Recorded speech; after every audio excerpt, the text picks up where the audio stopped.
I've been here for close to 2 months already. We still got 6 weeks left, 5 or 6 weeks.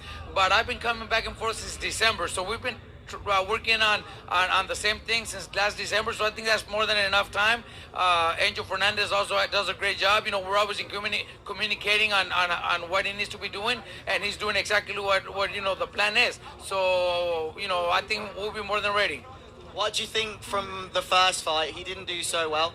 Well, you know what? I think he was just he wasn't thinking or prepared to win a fight. From what he tells me, he was just thinking of going all 12 rounds, but never thought, I got to win the fight. Just thinking, got to go 12 rounds. So that makes a big difference. I think right now he's thinking of winning and he's thinking of hurting somebody. So that's the most important thing. What have you worked with him mentally on going into the second fight? Well, you know what? That's a lot of that's a big difference too. He's got to be confident with his team. He's got to be with the team that wants him to win, that wants him to perform, and wants him to be a little bit tougher. And I think that's what I bring in. We're pushing him. Me and Angel Fernandez are pushing him to be aggressive, to be a mean guy in the ring, to try to hurt anybody in front of him, and he's been doing that lately. So I'm very happy and pleased with how things are going. How important is it for him to bring more power in the second fight than he had in the first? Well, you know what? He's got insane power. He probably has more than any other heavyweight in the division. So use it. Why not? Look for that power punch. Look to hurt his opponent. Those are the words of Robert Garcia. Shout out to Seconds Out for the interview. He's saying that Anthony Joshua has insane power now. More than any other heavyweight. and of course we know that he has said that Alexander Usyk, or felt that Alexander Usyk doesn't respect him. I don't know what gives him that idea, but nonetheless, if he believes that, that's good. That's more the merrier. That's more of motivation for Anthony Joshua. And talking about his insane power, I just done a video with Derek Chisora.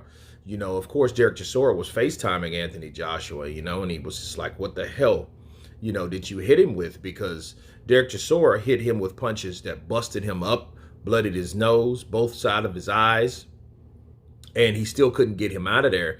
And Derek Chisora's a hard thumper. You ask Spilka about that, okay? Arthur Spilka. Derek Chisora can crack. Ask Dillian White. Ask Joseph Parker. Ask a lot of people that got hit by Derek Chisora. The man can hit. He has heavy hands. But Anthony Joshua has something special, okay? I think it's his punch placement, more or less, because of where he hit you.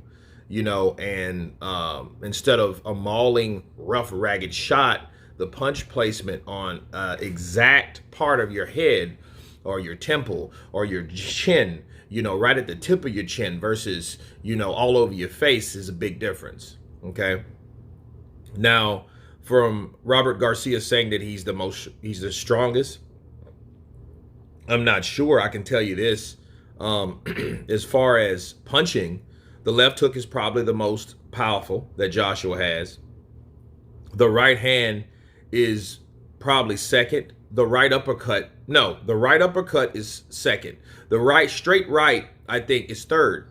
Okay. And then the jab will set everything up. And then that's what makes Joshua so dangerous, because if he can set you up off the jab, I think he learned a lot in Germany with the Klitschko's, where they did bring him over there. They did rough him up, beat him up, spar him. But I think at the same time, they got him prepared and they learned something from those Klitschko's. Those Klitschko's were known for the jab, the straight right, and the left hook, okay? And they were good at setting that up with everything off the jab. So I think Anthony Joshua has learned that, with his opponents. But will that work against Alexander Usyk? That's another question.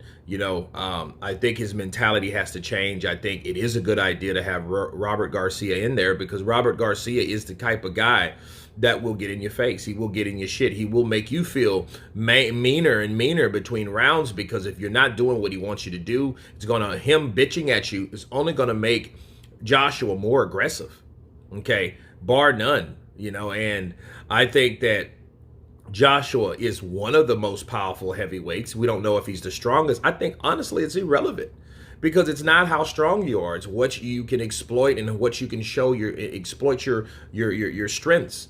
against. Okay, it's good to have power, but if you can't hit anyone, what's the point? Okay, so it has to be of what he has versus what he can use that he has. Okay, so if he can't hit Usyk with those shots that are most powerful, it's meaningless. So it doesn't matter how much power you have, you know. But him having insane power that could contribute to the fact that he's never been in there with a heavyweight, because you know people will say that. Well, how the hell is he gonna know? You know what I mean? So it might be a whole new thing to him, but nonetheless, Joshua can crack, okay? Ask everyone that he's knocked out. Ask even the guys that beat him, right? Look, ask Andy Ruiz. That was the first time he ever been to his back and his knees. Bars. So I think at the end of the day, Anthony Joshua does have insane power, but I think his mentality has to be in a certain place. You guys tell me what you think of Robert Garcia saying that he has insane power and he's a mean mother sucker right now. Of course, please subscribe. And you guys been Counterpunch. Peace.